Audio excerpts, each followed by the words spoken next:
Intéressant de voir, c'est le côté dynamique que l'on a en Nouvelle-Aquitaine. Hein. Ça, c'est pas quelque chose de nouveau, puisqu'en fait, on sait que la Nouvelle-Aquitaine est quand même relativement dynamique sur la mise en relation, si je puis dire, des différents acteurs.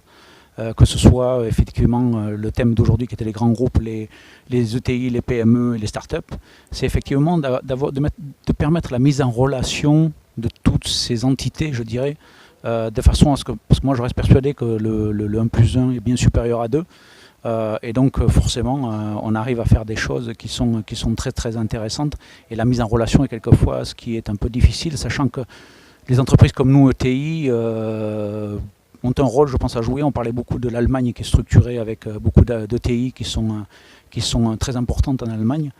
Et c'est quelque chose que l'on développe ici en Nouvelle-Aquitaine.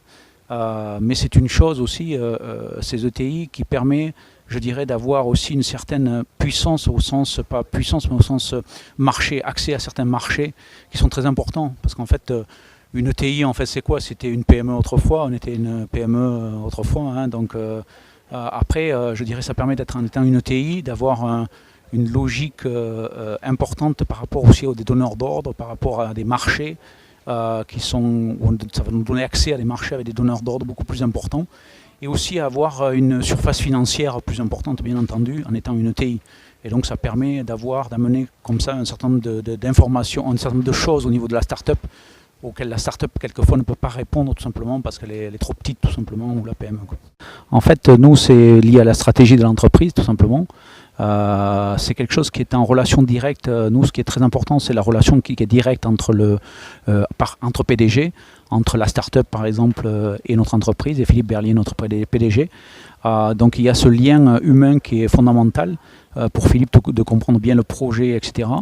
Donc ça, je dirais, c'est un des éléments moteurs par rapport à la collaboration qu'il peut y avoir en start-up Cerma Technologies.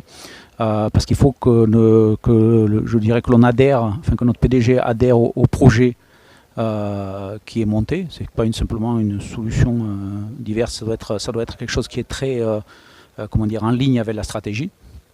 Et ensuite on a, je dirais on n'a pas de structure à proprement parler comme dans un grand groupe, ce qu'on a pu dire auparavant dans d'autres ateliers.